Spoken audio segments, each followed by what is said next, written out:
Hi friends, welcome to Greeshu channel. ఈరోజు spicy and easy fish curry ఎలా చేయాలో చూద్దాం రండి.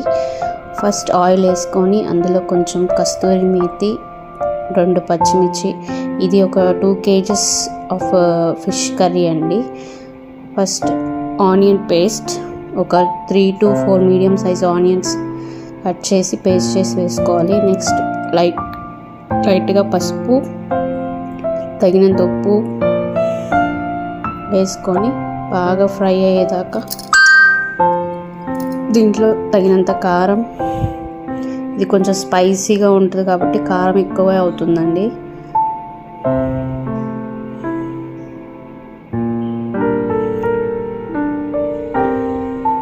వీటన్నిటిని ఫస్ట్ బాగా ఫ్రై అవ్వనివ్వాలి. నెక్స్ట్ దీంట్లో కొంచెం చింతపండు పేస్ట్ నానబెట్టేసి చింతపండు పేస్ట్ చేసుకొని వేసుకోవాలి.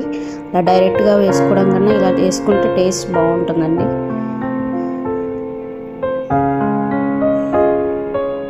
ఇందులో కొంచెం తగినన్ని వాటర్ వేసుకొని బాగా ఉడకనివ్వాలి.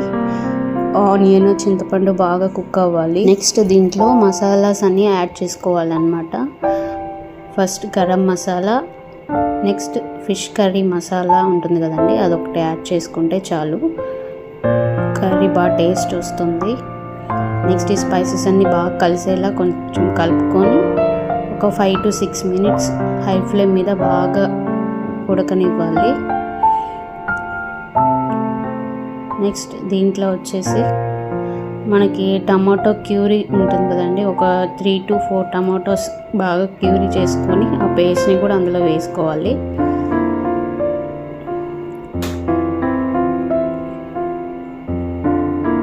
బాగా స్పైసెస్ అన్నీ బాగా కుక్ అయ్యి ఇలా ఆయిల్ పైకి వచ్చే వరకు కుక్ చేసుకున్న తర్వాత 2 kgs ఫిషెస్ అని చెప్పాను కదండి, బాగా వాష్ చేసుకొని 4 to 5 times ఫిష్ అంతా క్లీన్ చేసుకొని ఆ ఫిష్ పీసెస్ అన్నీ కూడా దాంట్లో యాడ్ చేసుకోవాలన్నమాట. మనం చేసుకున్న మసాలాలో యాడ్ చేసుకొని ఒక 4 to 5 minutes జస్ట్ సిమ్లో పెట్టి ఫిషెస్ అన్నీ బాగా స్ప్రెడ్ చేసి తగినన్ని వాటర్ వేసేసి సిమ్లో పెట్టేసి బాగా కుక్ అయ్యేదాకా చూసుకొని గరిటె పెట్టకూడదు. జస్ట్ స్టార్టింగ్లో అన్నీ కలిసేలా చూసుకొని మసాలా అంతా దాన్ని పట్టేలా చూసుకొని తర్వాత తగినన్ని వాటర్, మనకి ఎంత అయితే గ్రేవీ కావాలో అంత వాటర్ వేసుకొని, ఎక్కువగా గ్రేవీగా ఉండకూడదండి, కొంచెం టైట్గా ఉంటేనే బాగుంటుంది, ఎక్కువ వాటర్ వేసేసినా బాగోదు.